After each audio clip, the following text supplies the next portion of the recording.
मैंने कहा कलभूषण के मुंह पे कभी कपड़ा डाला? सेम। मैंने कहा कलभूषण को कभी हथकड़ी लगाने की हिम्मत की? कभी कलभूषण से पूछा तेरे पीछे मोदी है या नहीं है, तेरे पीछे रॉ है या नहीं है, तेरे पीछे एनडीएस है या नहीं है? इसलिए फवाद को भी और तहरीक इंसाफ का कोई भी कारकुन हो, उसको उल्टा लटका दिया जाए, सूली पे चढ़ा दिया जाए। इमरान खान के खिलाफ कोई बयान नहीं देगा इंशाअल्लाह। तीसरी बात जो बहुत इंपॉर्टेंट है वो मैं आपके सामने रखना चाहता हूं, वो ये है कि जो पर्चा किया गया है उस पर्चे में 124A और 505 में इस्लामाबाद हाई कोर्ट की 2 जजमेंट्स हैं। मैंने जज साहब को कहा कि जब सियासी जज को जरूरत थी तो हमसे नारे लगवाए जाते थे, मैंने नहीं लगाया बाय द वे, ना फवाद ने लगाया, फवाद ने भी नहीं लगाया बाय द वे। नारे लगवाए जाते थे कि तेरे जानसार आज ये बार की आजादी पे हमला है, सुप्रीम कोर्ट का वकील है। कहां है सुओ मोटो नोटिस? कहां है तहफ़्फ़ुज़ वकला? कहां है हमारी आजादी?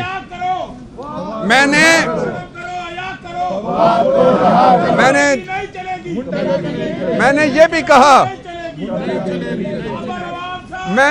कहा कि जज साहब मैं आया हूं तो केस चलाया ना, फैसल आएगा तो केस चलेगा, प्रोसिक्यूटर आएगा तो केस चलेगा। अकेले कैसे आपकी आजादी हो सकती है? आप पहले वहां बैठ के केस सुनेंगे, फिर मेरी जगह बहस करेंगे, प्रोसिक्यूटर की जगह जवाब देंगे, वापस जाके फैसला करेंगे। ऐसा नहीं हो सकता। ये फवाद का भाई है और इसके सर से अभी तक खून रवा है। पुलिस ने और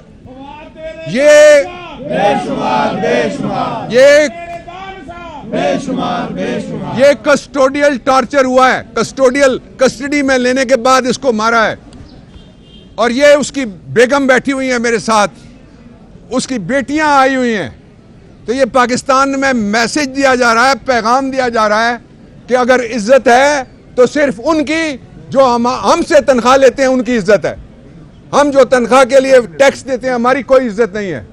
आईन के आर्टिकल 7 के मुताबिक वफाकी हुकूमत या सूबाई हुकूमत कंप्लेंट फाइल कर सकती है, और अगर ये कंप्लेंट आप सामने रखें उसमें फ्रॉड हुआ है, इसलिए कि उन्होंने दूसरा जो आर्ग्यूमेंट किया वो फ्रॉड को साबित करता है। वो आर्ग्यूमेंट ये था, उन्होंने कहा कि हमने सारे शवाहिद और एविडेंसेस इस केस की जो है वो लाहौर में है, और फिर मैंने उनको ये कहा कि अगर वो लाहौर में है तो फिर मुल्जिम और पर्चा किस तरह इस्लामाबाद में हुआ है। 4 हमारी तरफ से जो आर्ग्यूमेंट थे उसमें से पहला आर्ग्यूमेंट ये है कि फवाद चौधरी का अगवा हुआ है। जो थाने से आप FIR आपके पास है वो निकाल के पढ़ लें।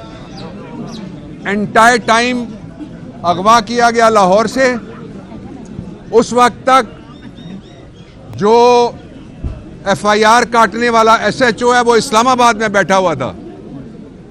फवाद को अगवा किया गया। अगवा की जो दफात हैं 3 हैं, उनके तहत सिर्फ चंद कदम भी अगर किसी को अगवा करके ले जाया जाए बगैर किसी पर्चे के तो वो अगवा मुकम्मल हो गया। इसलिए पाकिस्तान तहरीक इंसाफ फवाद चौधरी को लाहौर से अगवा करने वालों के खिलाफ पर्चा दर्ज कराएगी। नंबर 1 इंशाअल्लाह।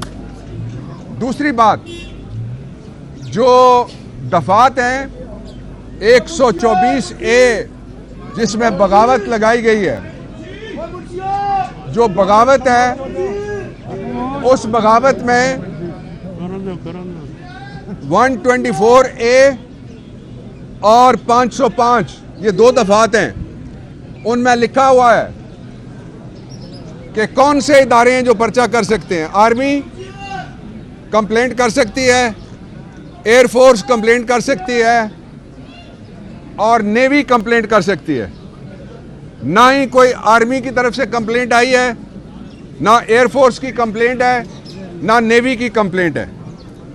इसलिए पहला आर्ग्यूमेंट ये था कि अगर आप कन्विंस हो जाएं कि ये कंप्लेंट उनकी तरफ से नहीं है तो उसके दो नतीजे निकलेंगे। नतीजा नंबर एक ये है कि इलेक्शन कमीशन ने कहा है कि वो फेडरल गवर्नमेंट है, सुप्रीम कोर्ट कहता है ना इलेक्शन कमीशन अदालत है ना इलेक्शन कमीशन कोई ट्रिब्यूनल है। अगर इलेक्शन कमीशन कहता है हम गवर्नमेंट है, अब उन्होंने कह दिया है, तो इस पे हम डिस्क्वालिफिकेशन का रेफरेंस पूरे इलेक्शन कमीशन के खिलाफ, उस पे मैं एडवाइस करूंगा अपनी पार्टी को कि इलेक्शन कमीशन को तहलील करने के लिए रेफरेंस बनता है। इसलिए कि जो काम गवर्नमेंट का है अगर वो इलेक्शन कमीशन कर रहा है, और वहां बैठा हुआ कौन है, एक साबिक सेक्रेटरी है जो पीछे से पेंशन ले रहा है, वफाकी हुकूमत समझता है अपने आप को जिसने कंप्लेंट फाइल की है। सो ये ऐसी इलीगैलिटी है, गैर कानूनी हरकत है जो इनक्योरेबल है, इसको ठीक नहीं किया जा सकता, ये गलती हो गई है अब। इसलिए इलेक्शन कमीशन से मुतालबा है कि वो कौम को मशरकी पाकिस्तान वाला इलेक्शन कमीशन ना बन के दिखाए, वरना नताइज भी वही होंगे और कौम को धक्का मार के सारे पाकिस्तान के खिलाफ फिर आपको बगावत के मुकदमे दर्ज करने पड़ेंगे। और मैंने अदालत के अंदर कहा है कि जो फॉलोअर्स हैं इमरान खान के, जो फॉलोअर्स हैं फवाद के, जो फॉलोअर्स हैं मेरे, जो फॉलोअर्स हैं हमारी सारी लीडरशिप के अलग-अलग, फिर आपको करोड़ों लोगों को पर्चा करके पूरे पाकिस्तान को एक बड़ी जेल डिक्लेयर कर देना चाहिए। हम तुम्हारे साथ हैं। और बात करने दो। दूसरा हमारा मौक़िफ़ ये था कि आप फौरी तौर पे जो जस्टिस बाकर साहब की सुप्रीम कोर्ट की जजमेंट है कि मुल्जिम को अंदर रखना मकसूद नहीं होता। एक तरफ जितने पाकिस्तान के बड़े मुल्जिम हैं जिन्होंने शहरी मारे हुए हैं, कस्टोडियल कत्ल जिन्होंने किए हुए हैं, जिन्होंने जो मुआशी हिटमैन है पाकिस्तान को मुआशी तौर पे जिन्होंने कत्ल किया है, वो सारे उनको रिलीफ मिल रही है।